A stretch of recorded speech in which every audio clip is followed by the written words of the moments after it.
नमस्कार मित्रांनो, तर आपण आज रणजित जोरेगड आलतो. एक फेमस पर्सनॅलिटी आहे, डायरीतले आणि नरेतले म्हटलं तर. मी छोट्याशा इन्व्हेस्टमेंट मध्ये मला एवढा मोठा स्टार्टअप चालू केलाय. आपण त्यांच्याकडून जाणून घेऊया त्यांच्या बिझनेस विषयी. काय म्हणतात सर? ऍक्च्युली माझा हा जो व्यवसाय आहे तो कचरा प्रोसेसिंगचं हे जे युनिट आहे ते कचरा प्रोसेसिंग या ठिकाणी आपण करतो. आज तुम्ही रस्त्याने येता जाताना पाहत असाल की कचरा सर्वत्र तुम्हाला पडलेला दिसतो. आपला गाव, आपला प्रभाग या कचऱ्यामुळे अक्षरशः विद्रूप झालेला आहे. या कचऱ्यावरती सोल्युशन आणि या कचऱ्यावरती एक काहीतरी उपाययोजना म्हणून 8 वर्षापूर्वी धायरी गावामध्ये आम्ही घरोघरी जाऊन कचरा संकलित करून त्याच्यापासून काही वेगवेगळे रिसायकलिंगचे उत्पादने असतील, प्रोजेक्ट असतील, काही करता येईल काय पाहण्यासाठी आम्ही 8 वर्षापूर्वी हा प्रोजेक्ट चालू केला होता. आज त्याचं हे तुमच्या समोर दिसतंय, हे सगळं त्याचं स्वरूप आहे. या ठिकाणी सुका कचरा 16 वेगवेगळ्या प्रकारात आम्ही सॅग्रिगेट करतो, वर्गीकरण करतो. त्याच्यापासून रिसायकल होणारा मटेरियल रिसायकल साठी जातो आणि जो राहणार आहे त्याला आपल्या भाषेत रिजेक्ट बोलतो. त्या रिजेक्ट पासून आज आम्ही इंधन कांड्या, ज्याला आपण पेलेट बोलतो, त्या पेलेट बनवण्याचा हा प्रोजेक्ट आम्ही आता या ठिकाणी सुरू केलेला आहे. साधारणतः जेव्हा तुम्ही चालू केलं तेव्हा तुम्हाला किती इन्व्हेस्टमेंट झाली? ऍक्च्युली इन्व्हेस्टमेंट जर तुम्ही मोठ्या स्किलला गेलात तर मोठे आकडे, मोठे त्याच्यामध्ये मशिनरी आहेत, त्याच्या इन्व्हेस्टमेंट खूप मोठे आहेत. पण मी जे केलंय या ठिकाणी, हे माझी शेती आहे. त्या शेतीमध्ये एक छोटस गोठ्यामध्ये सॅग्रिगेशन चालू केलं होतं. म्हणजे इन्व्हेस्टमेंट जर म्हणताल तर माझा गोठा ऑलरेडी रेडी होता. त्या गोठ्यात वर्गीकरण चालू केलं होतं आणि कचरा गोळा करून आणणे आणि त्या कचऱ्यापासून इथं वर्गीकरण करणे, याला लागणारं डिझेल आणि ट्रान्सपोर्ट, हीच माझी ती काही इन्व्हेस्टमेंट होती. अच्छा, म्हणजे एखादा एखाद्याला हे स्टार्ट करायचं असेल, जसं तुमच्याकडून मोटिवेशन घेऊन 100% प्रत्येक गाव आणि प्रत्येक प्रभागामध्ये माझ्यासारखी लोक तयार झाली पाहिजे आणि जेणेकरून स्वतःचा गाव, स्वतःचा प्रभाग स्वच्छ सुंदर दिसावा. आणि त्यासाठी जर काही मार्गदर्शन लागलं तर मी उपलब्ध आहे. मला कधी कुणीही येऊन भेटा, याच्यातील ज्या काही खाचाखोचा असतील 100% मी तुम्हाला सांगेल. आणि आता आमची कंपनी आहे, आम्ही एक्सपोर्ट करतो, राईट? आम्ही सुईपासून ते जेसीपी पर्यंत सगळंच एक्सपोर्ट करतो. तर तुमचं असं चाललंय का आमच्या कंपनी पासून टायअप करून पुढे काहीतरी मोठं करू शकता? 100% माझ्याकडे जे पायलट आणि ब्रिकेट तयार होतात किंवा लिक्विड फर्टिलायझर तयार होते, ते लिक्विड फर्टिलायझर आणि माझ्या प्रॉडक्टला तुमच्याकडून जर का योग्य प्रकारचे बाहेर मिळाले, म्हणजे जेणेकरून आता कोळसा आणि लाकूड हे बॉयलरला वापरलं जातात बऱ्यापैकी, हे जळण्यासाठी हे एकदम घातक पदार्थ वापरले जातात. पण हा जो प्रॉडक्ट आहे पूर्णपणे पर्यावरणपूरक आणि पर्यावरणाला अनुकूल असा आहे. यातून पर्यावरणाचं रक्षणच होणार आहे. ते जर बाहेर तुमच्या माध्यमातून आम्हाला मिळाले तर आम्हाला मदतच होणार आहे. बरोबर आहे, चांगल्या रेटने आम्ही तुम्हाला बाहेर आणून देऊ. रिजेक्टेड बोलतो, त्याच्यापासून हे आम्ही पायलट तयार करतोय. अच्छा, सुक्या कचऱ्यापासून? सुक्या कचऱ्यापासून गार्डन वेस्ट असेल, कचऱ्याचे हर एक प्रकार, झिरो गार्बेज हा कन्सेप्ट आहे. या कचऱ्यापासून आपण हा असा कचरा आहे की याचं काहीच होऊ शकत नाही. बरोबर ना? हा रिजेक्टेड आणि म्हणजे या कचऱ्यापासून तुम्ही हे तयार करताय? Wow, it is. अच्छा, ऍश कंटेंट असेल किंवा याचं मॉइश्चर असेल किंवा यातून होणारं पोल्युशन असेल, हे एमपीसीबीच्या जो क्रायटेरिया आहे ओके त्यात हा फिक्स झालेला आहे. वाव.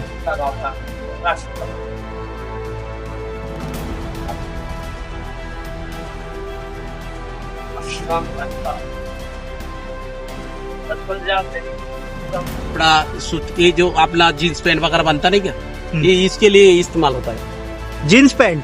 पैंट, साड़ियाँ, हाँ, ये रॉ मटेरियल है. अच्छा, मतलब मैं समझा नहीं. मतलब ये इसका पॉल फॉर्म मेरे को इंग्लिश नहीं आता है. नाही, मराठीत सांगितलं तरी. हाँ, ये टेरी बोलता है इसको. हम्म.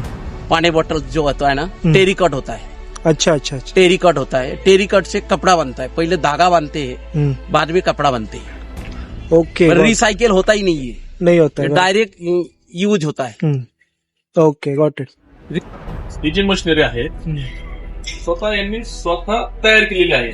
म्हणजे सेल्फ मेड जरी म्हटलं तरी चालेल. सेल्फ मेड केले? सेल्फ मेड मशिनरी आहे. हे आमचे मित्र फिरदोस रुवाला, हे कचऱ्यावरती पीएचडी करतात ते. आणि माझ्यासारखंच यांनी झिरो गार्बेज ही कन्सेप्ट डॉक्टर ठेवून मशिनरी तयार केली. आज या मशिनरी करता IIT कानपूर मी यांना सहकार्य केलेलं आहे. IIT कानपूरने फेलोशिप म्हटलं तरी चालेल. या मशीनीचं वैशिष्ट्य काय, यातून म्हणजे काय होतं? हे बेसिकली श्रेडर आहे हा. आणि याला डी वॉटरिंग म्हणतात. डिवॉटर. तर ओला कचरा जो येतो त्याला जे ब्रिकेट तुम्ही जे बाहेर बघितलंय तर याच्यात टाकून मग ते प्रोसेस होऊन त्याचं पाणी जे गाळ असतं ते सगळं काढून टाकतात आणि एकदा ते गाळ निघाली बाहेर तर ते त्याचं ब्रिकेट तयार होतं. ओके. आणि ते गाळ त्याचं बाहेर वाळ घातलेलं. अच्छा. हे गंभीर नाही मोठी. आणि स्लरी जी आहे त्या स्लरी मधनं ते टॉयलेट काढतो आपण. पाणी स्लरी मीन्स पाणी. हा स्लरी जी ते स्लरी ते स्लरी आहे. त्यात नाही दुसरं प्रोडक्ट. अच्छा, मग या स्लरीचा पण वापर होतो का? Liquid fertiliser liquid fertiliser. कारण जेवणचंच पाणी आहे. तर ते परत झाडाला जाईल तर ते त्याला बॅक्टेरिया फ्री करून बॅक्टेरिया फ्री सगळं. फ्री करून लिक्विड फर्टिलायझर आपण शेतीसाठी पण वापरू शकतो. म्हणजे सर ही आयडिया तुमची होती, राईट? हो. ओके. आणि हे सगळं मशीनचा कन्सेप्ट तुमचाच होता? दोघांचं मशीन उभं करायला त्यांची मदत लागते. ते इंजिनियर आहेत मशिनरीचे. अच्छा, सर इंजिनियर आहेत.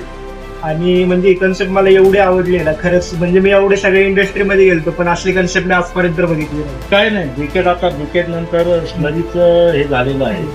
स्लरी नंतर अजून एक 2-3 प्रोडक्ट चालू आहे. मला एक विचारायचं होतं, लाईक आता तुम्ही सगळ्यांनी हे केलं, लाईक पार्टनरशिप होतं, तर असं योगायोगाने तुमची भेट झाली का कशी? म्हणजे कोइन्सिडेंटलीच भेट मानली तरी चालेल किंवा हा काही नॅचरल संकेत म्हणा, दैवी संकेत म्हणा. आणि आमचा एकमेकाला आम्ही एकमेका पाहिले पण नव्हतो आणि ओळखत पण नव्हतो. अच्छा. कोइन्सिडेंटली एकमेकाला भेटलो. लाईक तुम्ही 8 वर्ष कचरा जमवला, बरोबर? हे IIT कानपूर थ्रू फेलोशिप काही घेऊन आले मशीन वगैरे तुम्ही दोघांनी मिळून? नाही IIT कानपूर फेलोशिप ती आता 1 वर्षापूर्वी मिळालेली आहे. अच्छा.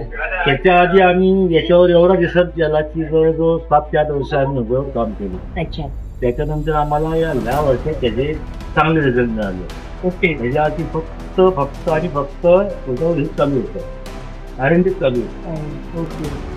बऱ्याच प्रकारचे त्यांच्या मदतीतून आम्हाला इथे त्यानंतर रिक्वायरमेंट होते ते सॅटिस्फाय झाले. बरोबर. आणि त्यानंतर यांना कळाल्यानंतर हे शॉपला आले.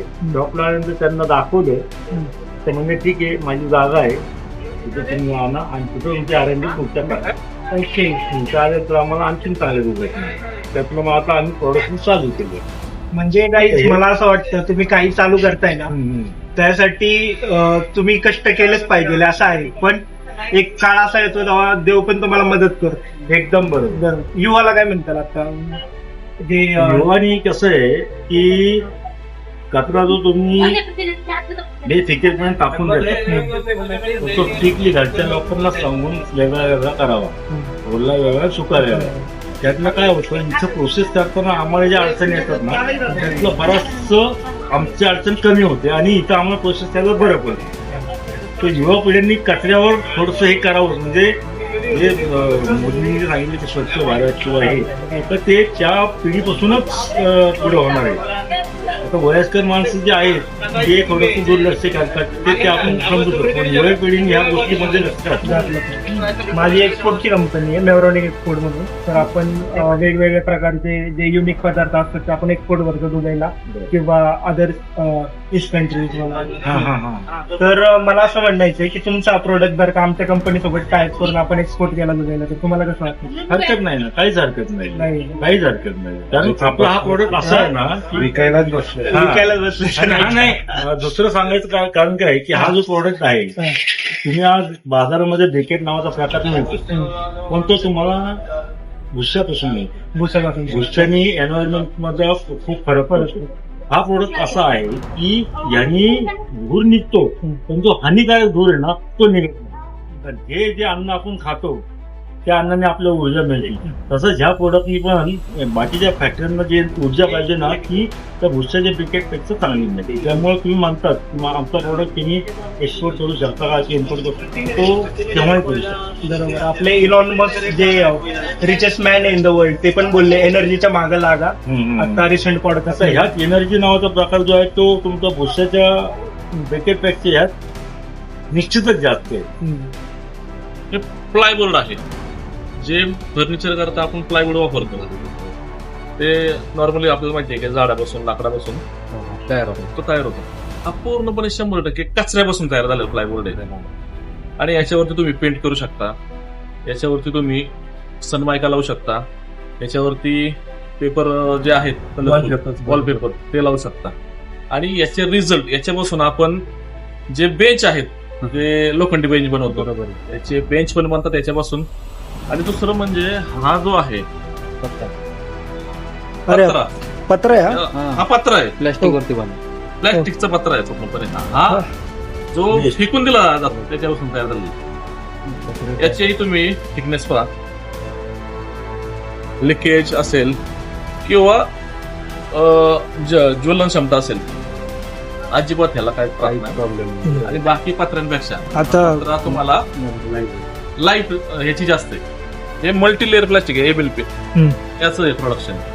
अच्छा जे मागाशी आपण पाहिलं हा त्या मामांनी तुम्हाला दाखवले त्याच्यापासून तयार झालेला ओके. हा प्रोडक्ट. आणि हे आज बऱ्यापैकी सरकारी कार्यालय असतील किंवा स्वतःच्या घराचं फर्निचरला आपण जे प्लायवूड वापरतो याचं जरी वापरलं कॉस्टिंगला पण कमी आहे आणि तुमच्या कंपनी बरोबर याचं एक्सपोर्ट करायला आम्हाला 100% आवडेल. या एक्सपोर्ट म्हणजे एवढे छान प्रोडक्ट युनिक प्रोडक्ट आहेत तर नक्कीच आम्हाला पण आवडेल आणि समोरचा जो बायर आहे त्याला पण घ्यायला आवडेल. म्हणजे प्रॉफिट पण भेटेल सगळ्यांनाच आणि इको फ्रेंडली म्हटल्यावर एन्व्हायरमेंटला पण काही हानी नाही पोहोचणार. आणि सरांचा आज बर्थडे तुम्हाला सांगतो आणि खास बर्थडेला आपण भेटलोय सरांना. अजून काय म्हणताल सर? अजून आज बर्थडेचं जर निमित्त असेल तर येणाऱ्या आगामी काळामध्ये सुरुवात माझ्या धायरी गावापासून करेल, माझ्या नरे गावापासून करेल. येणाऱ्या 1 वर्षाच्या आतमध्ये नरे गावातील आणि धायरी गावातील रस्ते कचरामुक्त दिसतील असा संकल्प मी आजच्या बर्थडेच्या दिवशी करतो.